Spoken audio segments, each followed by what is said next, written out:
Roommate from hell thought I was having an emotional affair with her boyfriend because we watched Netflix together. She stalked his social media, went through his phone, and made me homeless over her own insecurities until the truth finally came out. I, 22F, have been living with my roommate Jessica, 21F, for about 8 months now. We found each other through a Facebook housing group when we both needed somewhere to live near campus. At first, things went really well between us. We had similar schedules, kept the apartment clean, and even hung out together sometimes on weekends. Jessica has been dating her boyfriend Connor, 23M, for almost 2 years. He's around our place pretty often, maybe 3 or 4 times a week. He usually comes over after his evening classes and stays until around 10 or 11. I've always been polite to him, made small talk when we crossed paths in the kitchen or living room, that sort of thing. Nothing more than normal roommate behavior with a roommate's boyfriend. The problem started about 6 weeks ago when Jessica got a part-time job at a local restaurant. She works Tuesday through Saturday evenings, which means she's gone from about 4 in the afternoon until close to midnight. Her new schedule coincided with Connor still coming over at his usual times. Since Jessica wasn't home, he'd hang around waiting for her to get back from work. The first few times this happened, I tried to give him space. I'd stay in my room or go to the library to study. But after about a week of this routine, Connor started knocking on my door asking if I wanted to watch something on Netflix or if I had any snacks he could have. I didn't think much of it. We were both just sitting around doing nothing, and it seemed normal enough to watch a movie together while waiting for Jessica. This became our regular routine on the nights Jessica worked. Connor would show up around 6, we'd order takeout or I'd make something for dinner, and we'd watch whatever was on Netflix or play video games. We talked about school, his major in engineering, my classes in psychology, normal stuff. Nothing inappropriate ever happened. We never sat particularly close to each other, never touched beyond maybe a high five when one of us won a game, never talked about anything personal or romantic. About 3 weeks into this routine, Jessica started making comments. She'd come home from work and find us watching TV, and she'd make jokes about how we looked like a couple sitting there together. At first, I thought she was just teasing, but the comments kept coming. She started asking me detailed questions about what Connor and I talked about when she wasn't home. She wanted to know if he ever mentioned her, if he seemed distracted or distant, if he acted differently when it was just the two of us. I tried to reassure her that nothing was going on. I told her we mostly just watched mindless shows and talked about homework. But Jessica's questions became more frequent and more pointed. She started timing how long Connor stayed after she got home from work. She'd count the number of empty takeout containers to see if Connor and I had eaten dinner together. She even asked me once if Connor had ever tried to hold my hand or sit closer to me on the couch. The situation got worse 2 weeks ago when Jessica came home early from work one night because the restaurant was slow. She walked in to find Connor and me playing a card game at the kitchen table. We were in the middle of a game of gin rummy that had been going on for about an hour. When Jessica saw us, she didn't say hello or ask why she was home early. Instead, she stood in the doorway staring at us for what felt like a full minute. Connor got up immediately and went to hug her, but Jessica stepped back. She asked him why he was playing cards with me instead of doing homework or watching for her to come home. Connor tried to explain that we were just passing time, but Jessica cut him off. She said she needed to talk to him privately and they went into her room. I could hear them talking in low voices for about 20 minutes before Connor left without saying goodbye to either of us. The next morning, Jessica confronted me while I was making coffee. She asked me point blank if I had feelings for Connor. I told her absolutely not, that I saw him as nothing more than her boyfriend who happened to be around sometimes. She said she didn't believe me because I was always finding excuses to spend time with him when she wasn't home. I pointed out that Connor was the one who knocked on my door and suggested hanging out, not the other way around, but Jessica said that didn't matter because I could have said no. Jessica then told me she thought I was being inappropriate with her boyfriend. She said normal roommates don't hang out with their roommate's boyfriend when the roommate isn't home. She said it looked bad and made her uncomfortable, and she wanted it to stop immediately. I agreed to keep my distance from Connor, even though I didn't think I'd done anything wrong. For the next week, I made sure to stay in my room whenever Connor came over. If I needed something from the kitchen or living room, I'd wait until I heard Jessica come home before leaving my room. But this created new problems. Jessica started complaining that I was being rude to Connor by ignoring him completely. She said he'd mentioned to her that I seemed to be avoiding him, and she wondered if there was some kind of drama between us that she didn't know about. I tried to explain that I was just doing what she'd asked me to do by staying away from Connor, but Jessica said I was being too obvious about it. She wanted me to be polite but not friendly, present but not available, normal but not too normal. I couldn't figure out what she actually wanted from me. Last week, things came to a head when Connor texted me directly. He sent me a message asking if I was okay because I seemed to be avoiding him. He said he hoped he hadn't done something to offend me and that he missed our conversations. I showed the text to Jessica immediately because I didn't want her to think I was hiding communication with Connor from her. Instead of being glad that I'd shown her the message, Jessica got upset that Connor had texted me at all. She said it proved that he was thinking about me when she wasn't around, and that our previous hangouts had meant more to him than just casual friendship. She demanded to see our entire text conversation history, which consisted of maybe 5 messages total over the past few months, all about practical things like whether I knew when Jessica would be home or if I'd seen his textbook that he'd left in the living room. Jessica spent that evening going through every message between Connor and me, analyzing each word. She decided that when Connor had texted me asking if I knew Jessica's work schedule, it meant he was trying to plan time alone with me. When he'd asked about his textbook, she said it was an excuse to start a conversation. She found hidden meanings in completely normal exchanges. After going through our messages, Jessica told me she'd been talking to her friends about the situation, and they all agreed that Connor and I were having an emotional affair. She said even though nothing physical had happened, the fact that we'd spent so much time together and enjoyed each other's company meant we'd crossed a line. She said her friends told her that roommates should never hang out one-on-one with their roommate's boyfriend under any circumstances. I tried to point out that Connor was the one who'd initiated our hangouts, and that I'd agreed to stop spending time with him the moment she'd asked me to. But Jessica said it didn't matter who started it because I should have known better. She said any woman would understand that spending time alone with someone else's boyfriend was inappropriate, regardless of the circumstances. The final straw came 3 days ago when Jessica accused me of dressing differently when Connor was coming over. She said she'd noticed that I put on makeup and wore nicer clothes on the nights she worked. I explained that I'd started a study group that met twice a week at the library, which happened to be on 2 of the nights she worked, and that's why I was more dressed up than usual. But Jessica said the timing was too convenient to be a coincidence. Jessica then told me she'd been documenting everything I did on the nights Connor came over. She had a list of what I wore, how long Connor and I spent in the common areas together, and what we ate for dinner. She'd been taking notes on our interactions for weeks without telling me. She showed me pages of observations written in a notebook, complete with dates and times. Looking at her notes felt invasive and weird. She'd written things like Maya wore her blue sweater that shows her figure and Connor laughed at Maya's joke about her professor for 30 seconds. She'd recorded how many times Connor and I made eye contact during conversations she'd witnessed, and whether she thought the eye contact lasted too long. Yesterday, Jessica announced that she'd given Connor an ultimatum. She told him he was no longer allowed to come over when she wasn't home, and if he needed to wait for her after work, he had to wait in his car or at the library. She also told him he wasn't allowed to text me anymore, even about practical roommate things. If he needed to communicate something to me, he had to go through her. Connor apparently didn't take this well. Jessica said he argued with her about the new rules, which she interpreted as proof that he actually did have feelings for me. She said if Connor really cared only about her, he wouldn't mind not being able to hang out with me anymore. The fact that he protested meant he was attached to me in an inappropriate way. Now Jessica wants me to move out. She said she can't trust me around her boyfriend, and that even with the new rules in place, she'll always wonder what's happening when she's not home. She's giving me until the end of next month to find a new place to live. She said she's already talked to a friend who wants to take over my part of the lease. I don't know what to do. I genuinely never had romantic feelings for Connor, and I don't believe he had feelings for me either. We were just 2 people hanging out because we were both bored and in the same place at the same time. I thought I was being a good roommate by keeping her boyfriend company when she couldn't be there. Now I'm being kicked out of my apartment because Jessica has convinced herself that Connor and I were having some kind of affair. Finding a new place to live in the middle of the semester is going to be really difficult and expensive. Most people already have their living situations figured out, and the few places available are either way out of my budget or in inconvenient locations far from campus. I'm also worried about losing my security deposit since I'll be breaking the lease early, even though Jessica's friend is willing to take over. I keep going back over everything that happened, trying to figure out if I actually did something wrong or if Jessica's accusations are completely unfounded. I can't think of a single moment when Connor and I crossed any kind of line, but Jessica is so convinced that something inappropriate happened that she's willing to blow up our living situation over it. Has anyone else been in a situation like this? Am I missing something obvious that would explain why Jessica is so suspicious? Or is she being unreasonable about a completely innocent friendship between her boyfriend and her roommate?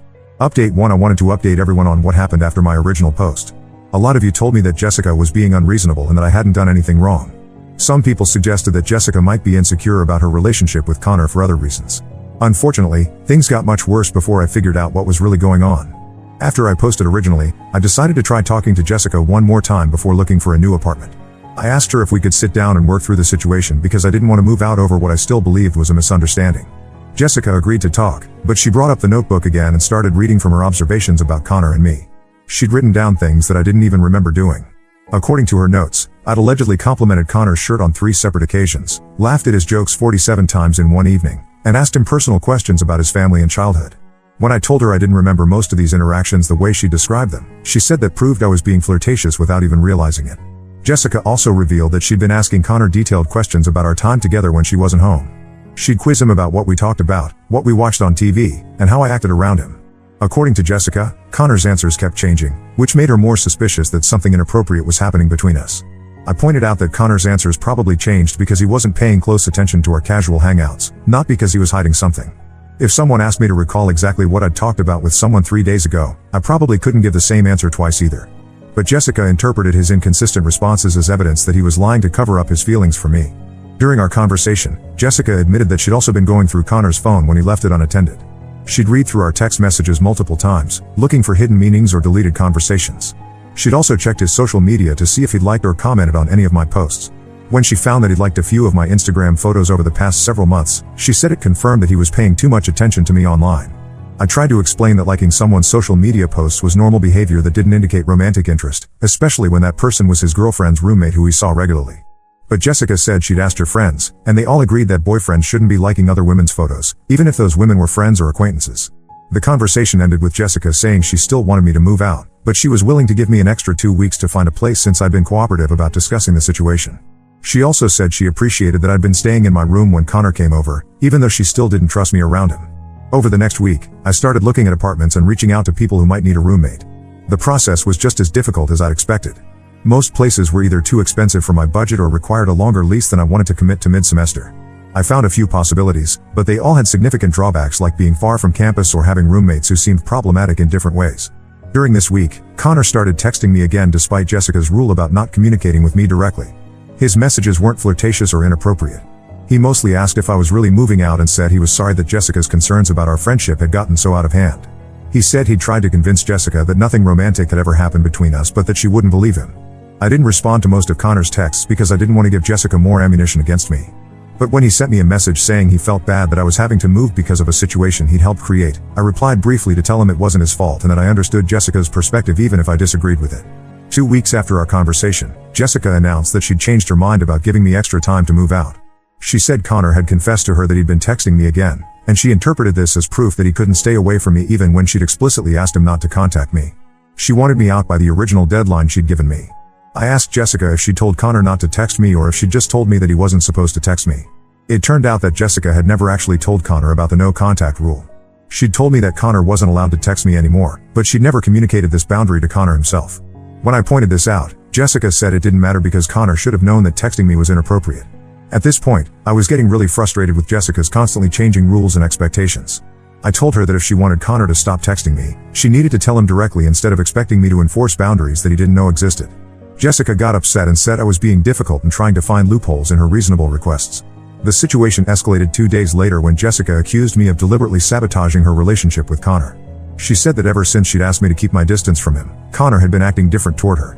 He was less affectionate, spent less time at our apartment, and seemed distracted when they were together. Jessica believed that I'd said something to Connor to turn him against her.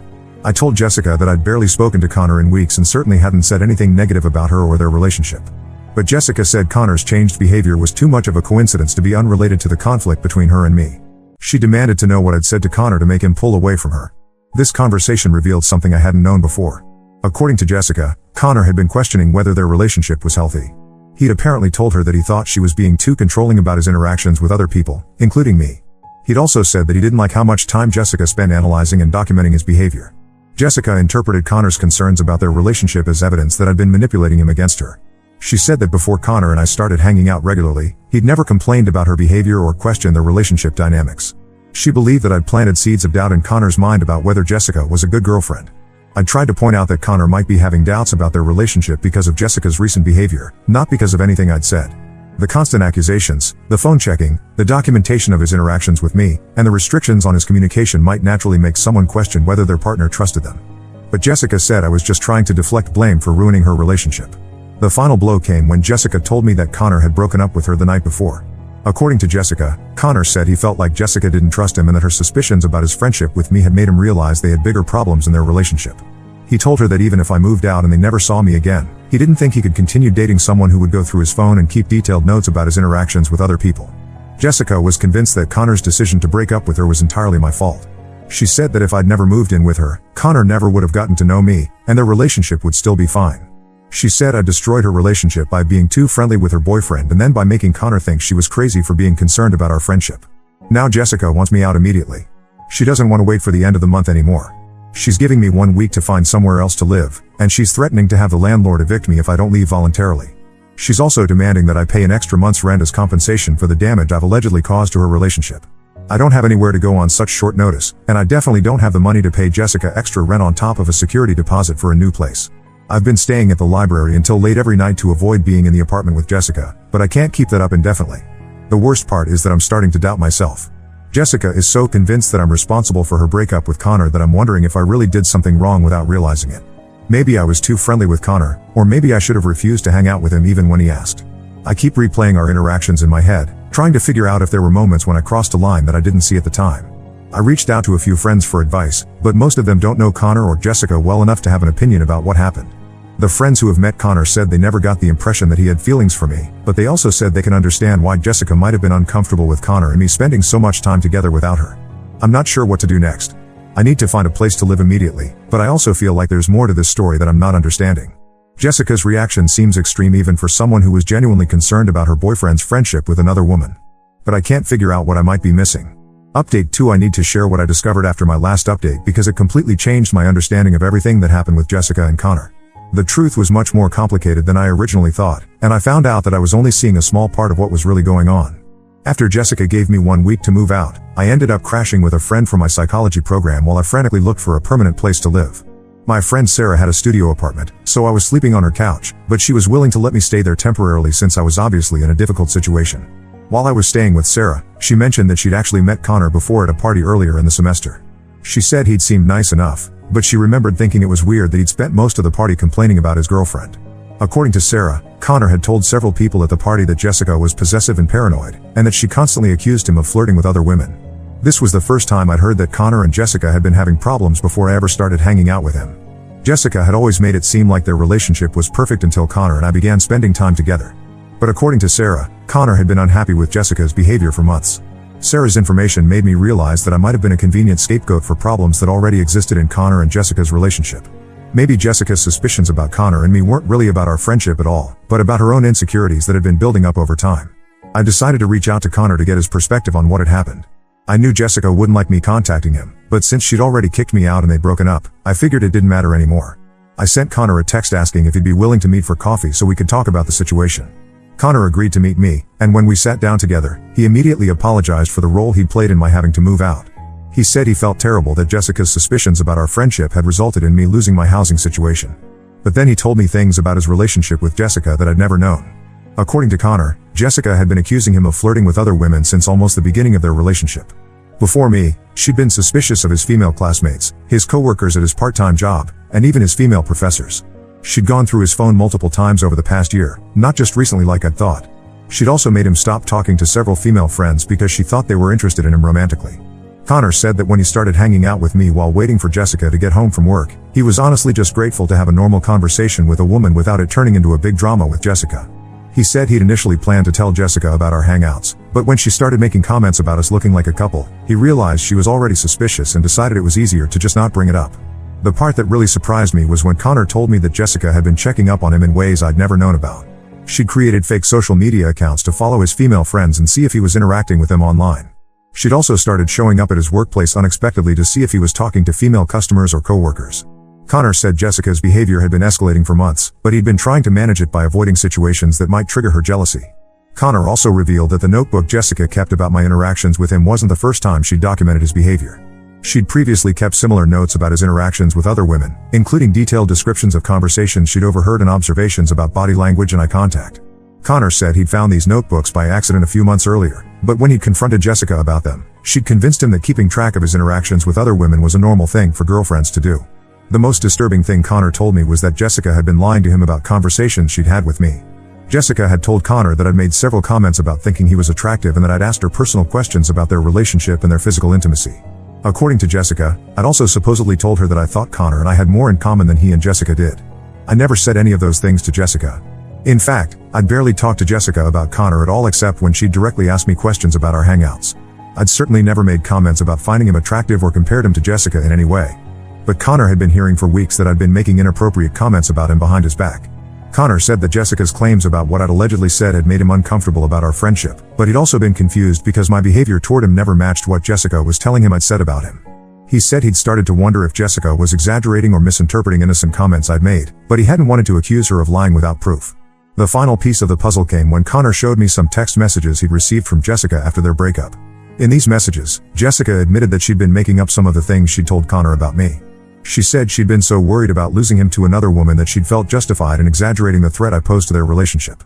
In one message, Jessica wrote that she knew Connor and I probably weren't actually having an affair, but that she'd been afraid we might develop feelings for each other if we kept spending time together.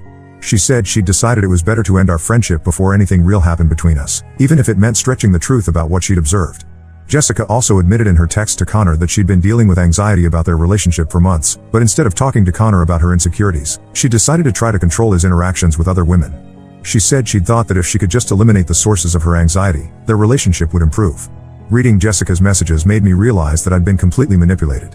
Jessica had created a crisis in our living situation based on lies and exaggerations, and she'd convinced both Connor and me that we were partially responsible for problems that existed entirely in her own mind. She'd made Connor think I'd been flirting with him behind her back, and she'd made me think I'd been inappropriate without realizing it. Connor and I talked for almost 3 hours that day, comparing notes about what Jessica had told each of us and trying to piece together what had actually happened versus what Jessica had claimed was happening. By the end of our conversation, we'd figured out that almost everything Jessica had said about our interactions had been either exaggerated or completely fabricated. The irony was that Connor and I actually did get to know each other pretty well during that conversation, probably better than we'd ever gotten to know each other during all those evenings watching TV at the apartment. We discovered that we had similar senses of humor and similar perspectives on a lot of things. Under different circumstances, we might have become genuine friends. But we also both agreed that pursuing any kind of relationship, even a friendship, would be complicated given everything that had happened with Jessica. Connor said he was planning to focus on his studies and avoid dating for a while until he could process what he'd learned about Jessica's behavior. I was still dealing with the stress of finding permanent housing and didn't need additional drama in my life. After meeting with Connor, I considered confronting Jessica about the lies she'd told both of us. But I realized that there wasn't much point in having that conversation. Jessica had already shown that she was willing to manipulate situations to get what she wanted, and I didn't think confronting her would lead to any kind of meaningful resolution. Instead, I decided to focus on moving forward with my life. I'd found a small one-bedroom apartment that I could afford on my own, and I was scheduled to move in the following week. The apartment was further from campus than I would have preferred, but it was clean and safe, and I wouldn't have to deal with roommate drama anymore. I did end up losing my security deposit from the apartment I'd shared with Jessica, as I'd expected. Jessica claimed that I'd broken the lease by moving out early, even though she'd been the one who'd demanded that I leave. I could have fought her on it, but I decided it wasn't worth the additional stress and conflict. The whole experience taught me a lot about how people can manipulate situations by controlling the information that different parties have access to. Jessica had been able to create conflict between Connor and me by telling each of us different things about what the other person had said or done. Neither of us had thought to compare notes until after the damage was already done. I also learned that sometimes people create drama in their relationships as a way of avoiding dealing with their own underlying issues. Jessica's real problem wasn't that Connor was flirting with other women, but that she had anxiety and trust issues that she wasn't addressing directly. Instead of working on those issues, she tried to control Connor's behavior to manage her own emotions. The situation with Jessica and Connor ended up being a valuable learning experience for me, even though it was stressful and expensive at the time. I'm more aware now of red flags in relationships and living situations, and I'm better at setting boundaries when people try to involve me in their personal drama. Update 3: I wanted to post one final update to close out this whole situation with Jessica and Connor. A lot has happened over the past few months, and I think people who followed my story deserve to know how everything turned out in the end. First, the practical stuff worked out better than I expected. The one-bedroom apartment I moved into turned out to be perfect for me. It's smaller than what I had with Jessica, but I love having my own space without having to worry about roommate drama.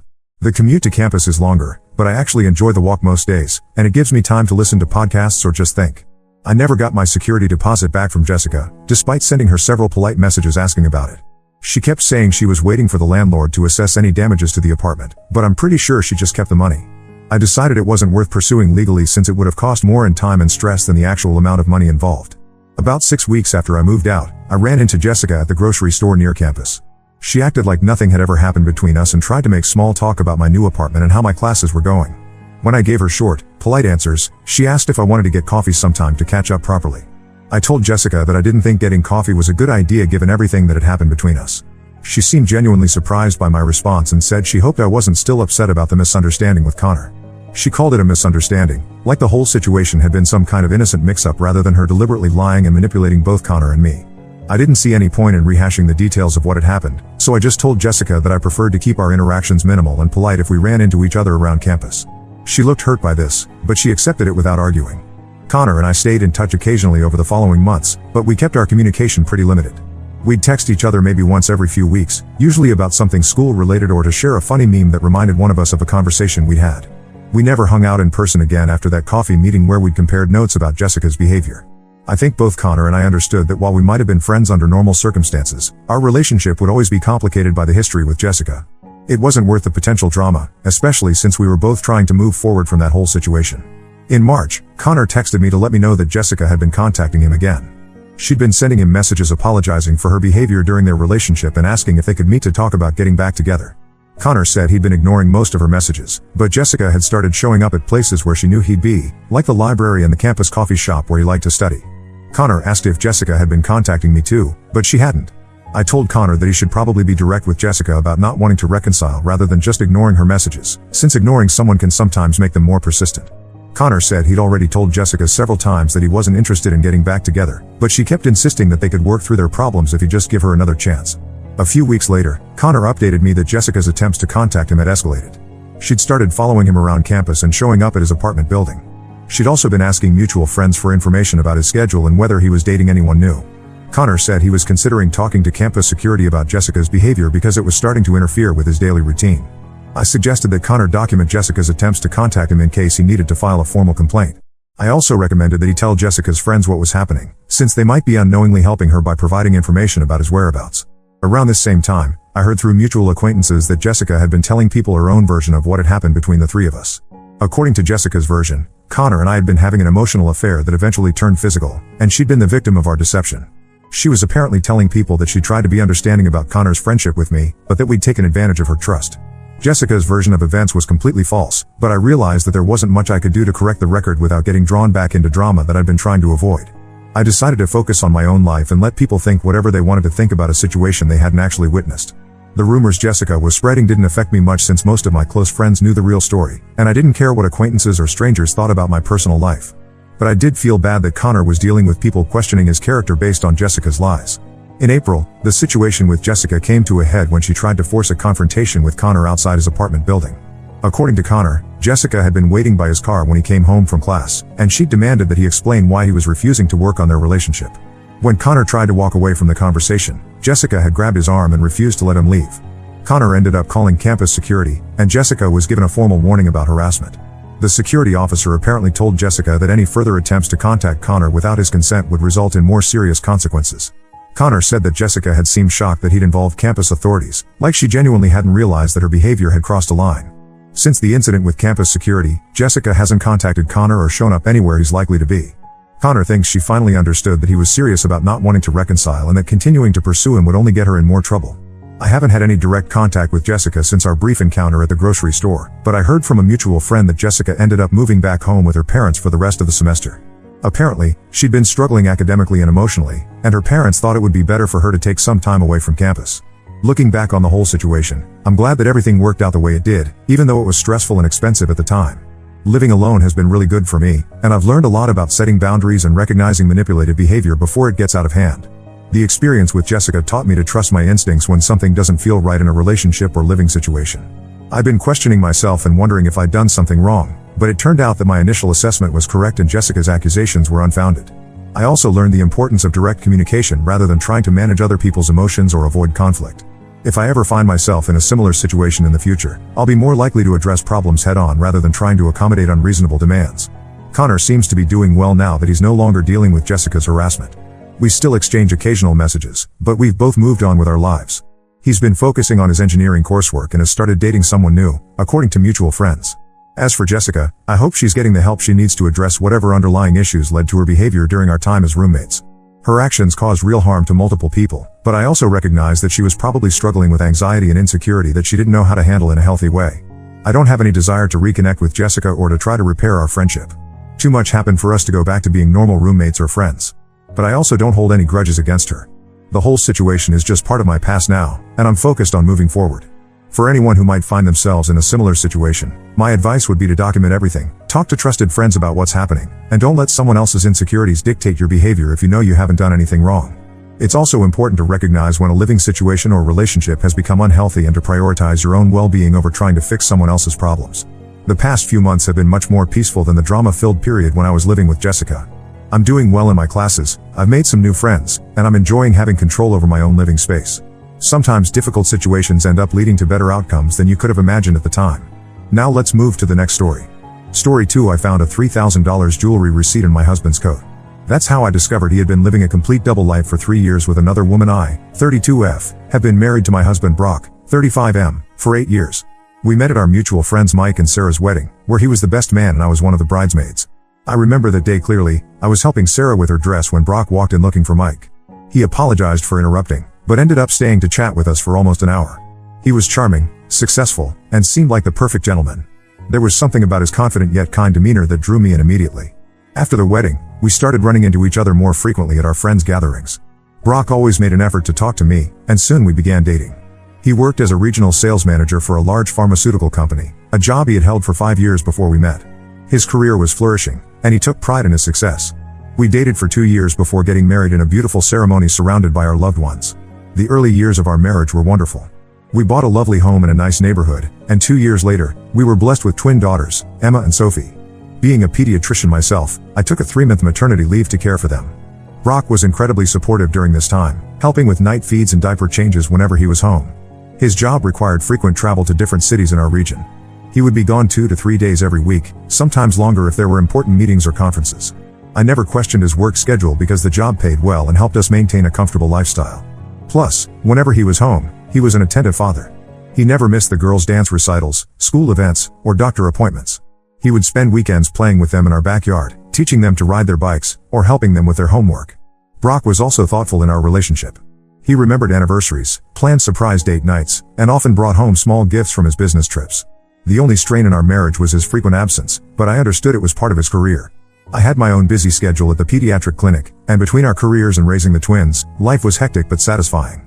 Last month changed everything. I was cleaning our home office, something I rarely did since it was primarily Brock's workspace.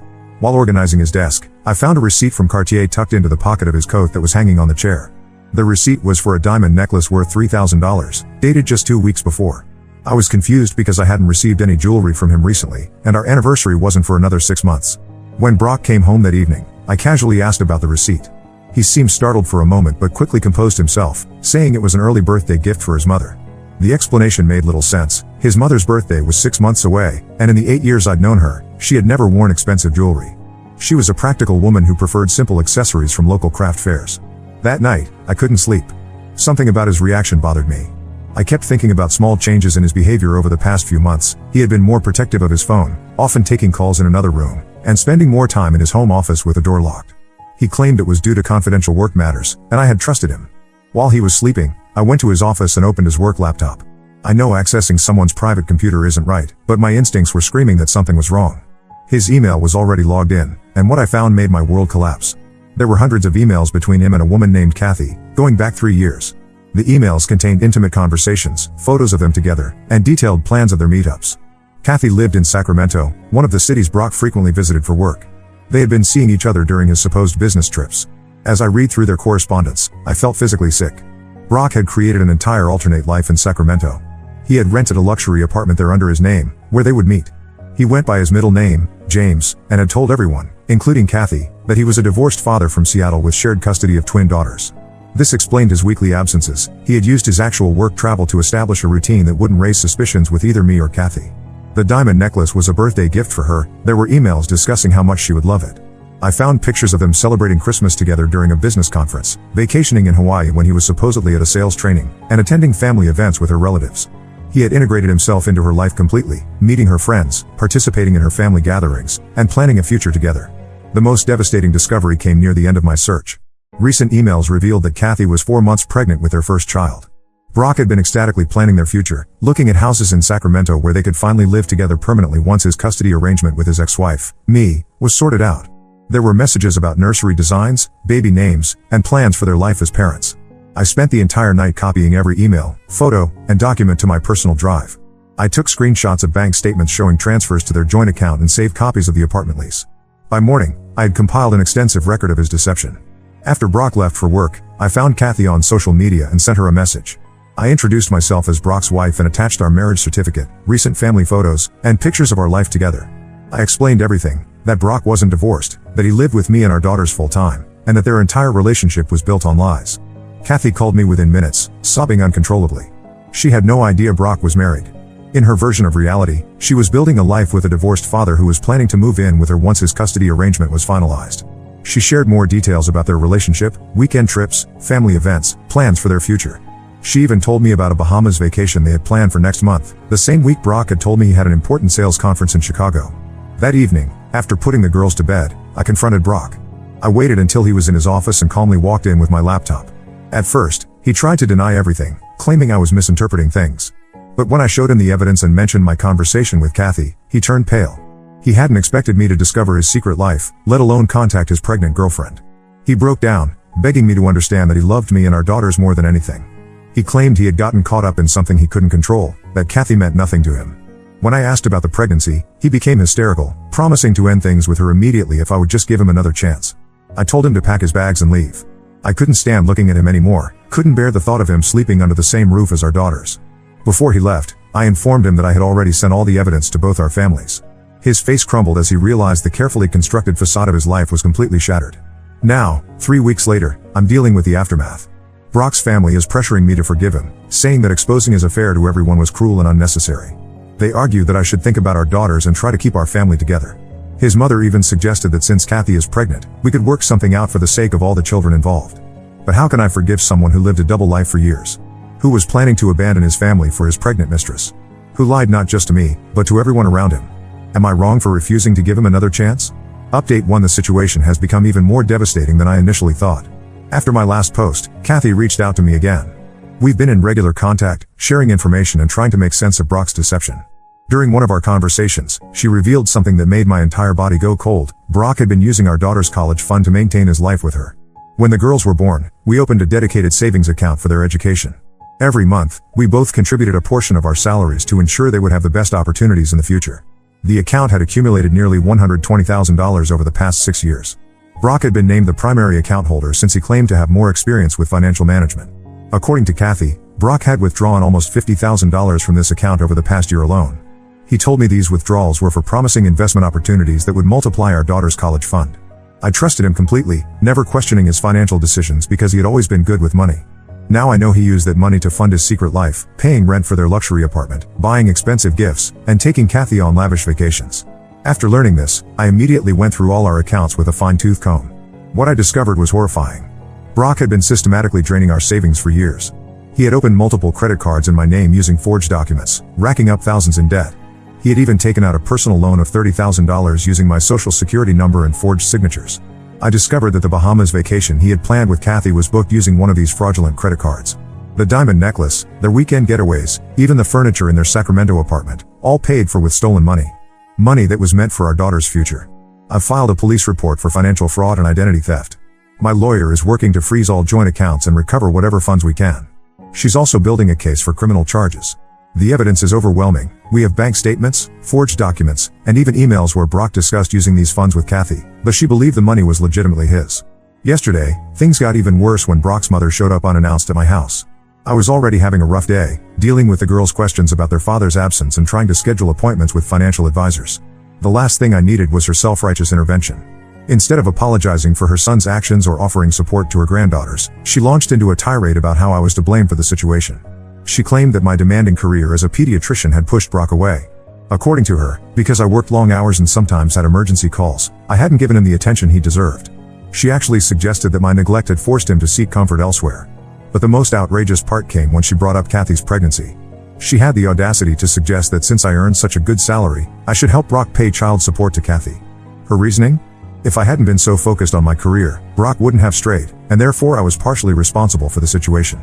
She even implied that my selfishness in exposing the affair might harm Kathy's pregnancy due to stress. I lost my composure completely. I showed her the bank statements proving that I had been the primary breadwinner for years while her precious son stole from his own children to fund his double life. I told her about the fraudulent loans and credit cards. I showed her evidence of how Brock had planned to abandon us for his new family in Sacramento. She left in tears, but not before warning me that I would regret destroying the family and depriving my daughters of their father. Since then, Brock's relatives have been on a smear campaign. They're spreading rumors in our social circle that I was emotionally abusive and controlling throughout our marriage. They claim I tracked Brock's movements, checked his phone regularly, and restricted his access to our money, all of which forced him to seek freedom with Kathy. They're painting his affair as a beautiful love story that I maliciously exposed out of spite and jealousy. Only my immediate family and closest friends know the full truth. They're furious about these accusations, but I've asked them not to engage with the rumors. I want to focus my energy on protecting my daughters and securing our financial future rather than fighting a social media war with Brock's enablers. The hardest part of all this is watching my daughters struggle. Emma and Sophie are only 6, too young to understand the complexity of adult relationships, but old enough to feel the pain of their father's absence. They keep asking when Daddy is coming home, why he doesn't call them anymore, and if he still loves them. Brock hasn't made any effort to see them since I kicked him out. He's too preoccupied with Kathy's pregnancy and trying to damage control his reputation. I'm trying to maintain their routine and provide stability, but some days it feels impossible.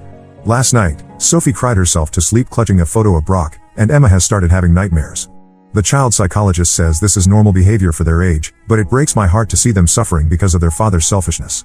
I'm documenting everything, the lies, the financial fraud, the attempts at manipulation by his family, for the upcoming divorce proceedings. My lawyer says we have a strong case for full custody given Brock's pattern of deception and financial abuse. But right now, I'm just trying to take things one day at a time, focusing on protecting my daughters and rebuilding what Brock destroyed.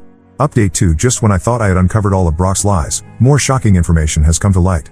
Last week, I received an unexpected message from Kathy's cousin, Maria. She had been doing some research after everything happened and discovered something that made my blood run cold. Brock has done this before. Maria works as a legal assistant and has access to various public records databases. She found court documents showing that Brock was previously married in Seattle for 4 years before meeting me. His first wife, Alexandra, had filed for divorce after discovering his affairs with multiple women. The pattern was identical: business trips to different cities, secret relationships, and financial deception. The court records showed that Brock had been ordered to pay substantial restitution to Alexandra for funds he had stolen from their joint accounts. He had used the same tactics: forged documents, unauthorized loans, and hidden credit cards. Just like with our daughter's college fund, he had drained their shared savings to maintain his various relationships. Maria shared old news articles about the divorce from local Seattle papers. Alexandra had tried to warn others about Brock's behavior through social media and local community forums. However, Brock's family hired expensive lawyers who threatened legal action against anyone who shared information about the case. They managed to get most of the posts removed and effectively silenced Alexandra. This revelation explains so much. When we first met, Brock told me he had moved to our city from Seattle for a career opportunity. He never mentioned living there with a wife. His family, who had always portrayed him as the perfect son who had never been in a serious relationship before me, must have known about his first marriage. They helped him hide it and watched silently as he married me under false pretenses. I shared all this information with my lawyer, who says it significantly strengthens our case. The evidence of Brock's pattern of behavior will help with both the divorce proceedings and the criminal charges for financial fraud. We've also discovered more unauthorized transactions. He had been selling my jewelry and expensive gifts for my parents, claiming they were lost or stolen. Through Maria, I was able to contact Alexandra. She was hesitant to talk at first, afraid of potential legal repercussions from Brock's family. But after hearing my story, she opened up about her experience. The similarities are haunting. Brock had used the same lies, the same manipulation tactics, even the same excuses when caught. Alexandra had also dealt with his family blaming her and spreading rumors about her being controlling and unstable. Meanwhile, Kathy has decided to move back to her hometown in Oregon. Her parents own a small business there and have offered to help her raise the baby. She's filing for sole custody and wants nothing to do with Brock anymore. The stress of discovering his true nature has taken a toll on her health, and her doctor advised her to avoid any unnecessary contact with him. Kathy has been incredibly helpful, continuing to provide evidence and documentation to my lawyer. She found old emails where Brock discussed selling some of my jewelry, proving he had knowingly stolen and sold my possessions. She also had recordings of phone calls where he promised to leave his controlling ex-wife, me, and move to Sacramento, showing his intent to abandon our family.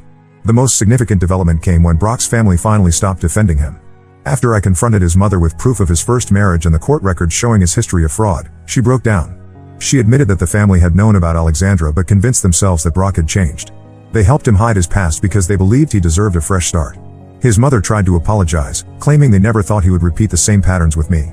But I couldn't accept her apology. They watched me fall in love with him, marry him, and have children with him, all while knowing his history of deception and fraud. They kept quiet as he stole from me and planned to abandon our daughters, just as they had stayed silent when he did the same to Alexandra. The police investigation into the financial fraud is progressing. They found evidence that Brock has been selling stolen items through various online marketplaces. He's also been investigated for potential insurance fraud related to some of my lost jewelry. His professional life is falling apart too. His company suspended him after learning about the criminal investigation. Through all of this, my daughters remain my primary concern. They still ask about their father, but less frequently now. I've started taking them to a child psychologist who specializes in parental abandonment. It's expensive, but watching them slowly heal is worth every penny. Update 3: The divorce is nearly finalized, and the judge's ruling exceeded our expectations. After reviewing the evidence of Brock's pattern of deception, financial fraud, and abandonment, the judge awarded me full custody of our daughters. Brock's visitation rights are limited to supervised visits twice a month, contingent on him completing a psychiatric evaluation and financial responsibility course. Given his current behavior, I doubt he'll fulfill either requirement. The financial settlement was substantial. Brock is required to repay every penny he stole, including the money from our daughter's college fund, with interest. The judge also ordered him to pay additional compensation for emotional damages and legal fees. His attempt to claim partial ownership of my inheritance from my grandmother was rejected outright when we proved he had forged documents to access those funds. Kathy gave birth last month to a healthy baby boy. She named him Lucas and is doing well in Oregon. Her parents' support has been invaluable during this difficult time. She started taking online classes to complete her degree in early childhood education, determined to build a stable future for her son. Despite our unusual connection, we've maintained contact and developed an unexpected friendship. She sends me updates about Lucas and her new life, and I'm genuinely happy that she's found peace away from Brock's chaos. Surprisingly, she's met someone new, a local teacher who knows her full story and accepts her situation. He's been wonderfully supportive of her and Lucas. It's heartening to see her rebuild her life after everything Brock put her through. She's also helping with the ongoing criminal investigation into Brock's financial crimes, providing additional evidence as she discovers it. Alexandra, Brock's first wife, has become an unexpected source of support. After our initial contact through Maria, she's been helping me navigate the legal system and sharing insights from her own experience with Brock's manipulation tactics. She's now happily remarried and living in California, but the trauma of her marriage to Brock had lasting effects on her life. She had to rebuild her credit and financial stability from scratch, just as I'm doing now. I've completely cut contact with Brock's family. Their recent attempts at reconciliation feel hollow after learning they knowingly let him deceive another woman after Alexandra. His mother still occasionally tries to reach out through mutual friends, claiming she wants to maintain a relationship with her granddaughters. But I can't trust people who enabled his behavior not once, but twice. Emma and Sophie are adapting better than I expected. The therapy is helping them process their feelings about their father's absence. They still have difficult days, especially when they see their friends with their dads, but they're showing remarkable resilience. Their grades have improved, and they've started making new friends at school. The child psychologist says their progress is exceptional given the circumstances. Brock hasn't made any real effort to see the girls since the supervised visitation order was implemented. He canceled the first scheduled visit, claiming work commitments, and hasn't attempted to reschedule. His child support payments for both our daughters and Lucas are already behind, leading to additional legal proceedings. The last I heard, he's been staying with a friend since losing his job and apartment. As for me, I'm focusing on rebuilding our lives. I've sold our house, too many painful memories, and bought a smaller but cozier home closer to my parents. I've returned to full-time work at the pediatric clinic, and my colleagues have been incredibly supportive. The girls love their new school, and we're slowly developing new routines and traditions as a family of 3. Sometimes I catch myself wondering how I missed the signs, how I let myself be deceived for so long. But then I remember that Brock didn't just fool me, he fooled everyone around him. He's a skilled manipulator who had years of practice perfecting his deception. The best revenge isn't dwelling on the past but moving forward and creating a better life for my daughters and myself. That's exactly what we're doing, one day at a time.